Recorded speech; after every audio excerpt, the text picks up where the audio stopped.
you're doing wonderful. And if you're new to my channel, hello, I am Karina, and this is a paper craft and also an organizational channel. So if you are interested in watching these type of videos, just don't forget to click the subscribe button and to tap that bell so you can get notified when I upload new videos. Thank you very much. And in today's video, let's take a look. This past weekend was my wedding anniversary, and my hubby got me this nice cabinet, the IKEA Kallax cabinet. IKEA had like 50% sale. So finally, all my 12 by 12 paper pads are in one spot. So I am gonna go ahead and move the camera so we can view the IKEA Kallax cabinet. Okay, I'm coming here from another angle.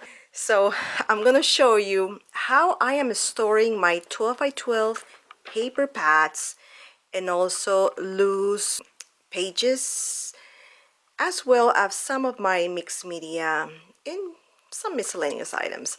So let's take a look.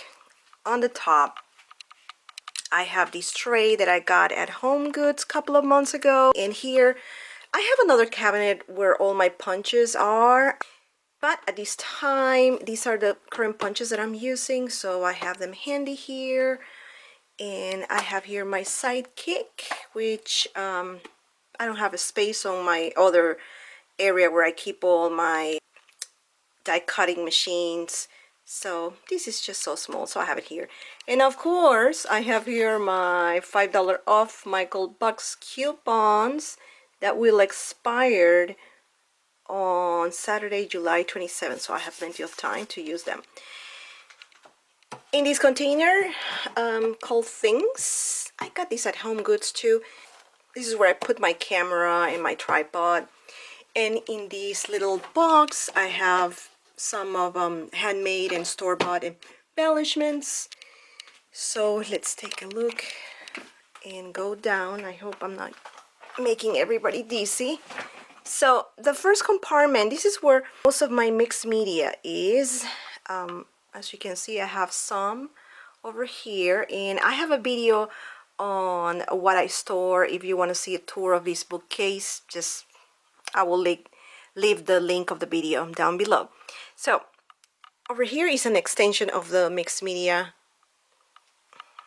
Got some of the inks, glues, papers, some of the Nouveau and dilutions paints, and more Tim Holtz Texas Ranger sprays.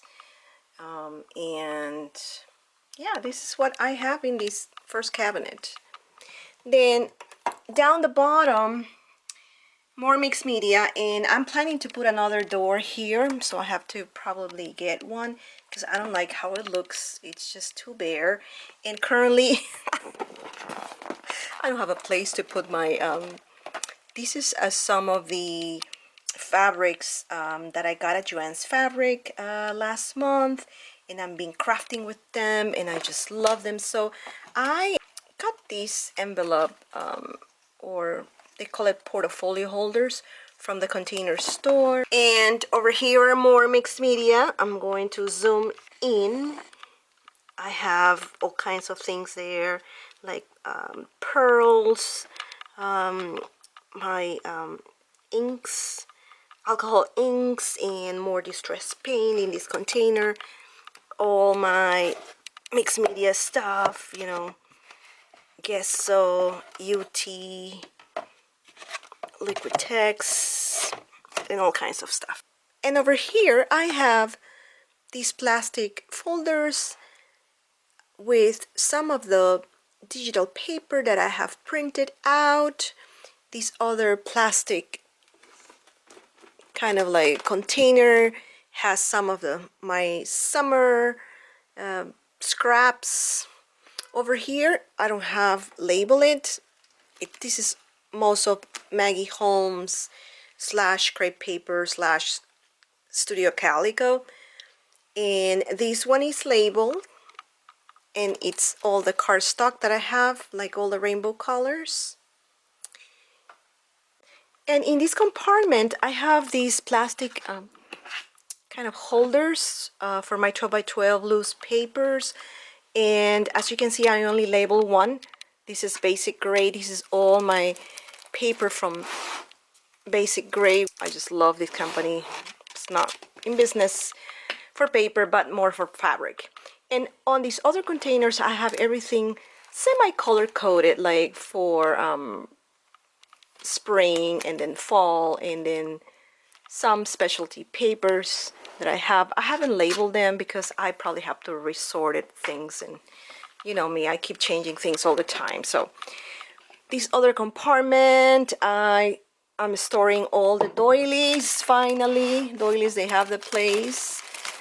And I have an apron and some, you know, knickknacks there. So let's move to the bottom.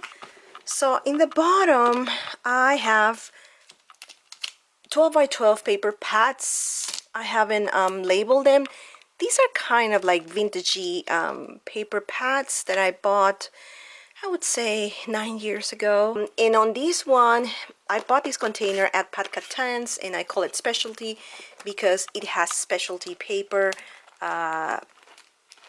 Like Prima Marketing used to release papers 10 years ago with stitching. It's just amazing. Look at this paper.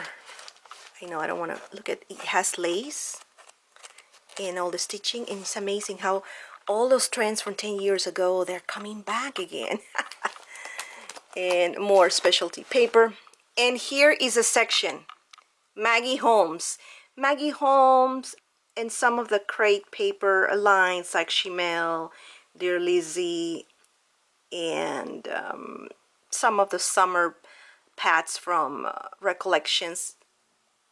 And these ones are labeled because I'm working with Maggie Holmes all the time, and I just put some cardboard and label them: Confetti, Carousel, Chasing Dreams, Flourish.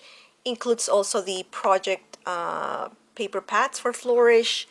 Then here's Gather and Bloom, Dear Lizzie, Chimel, Pink Paisley, and these are all summer from Recollections. On my last cube, I have more summer and fall papers from DCW.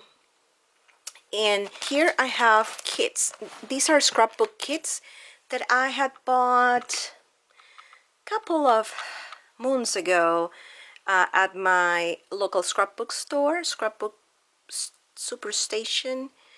And I have them here, so if I'm looking for a special kit, or like say for fall or teachers or babies or anything, I just know where to go.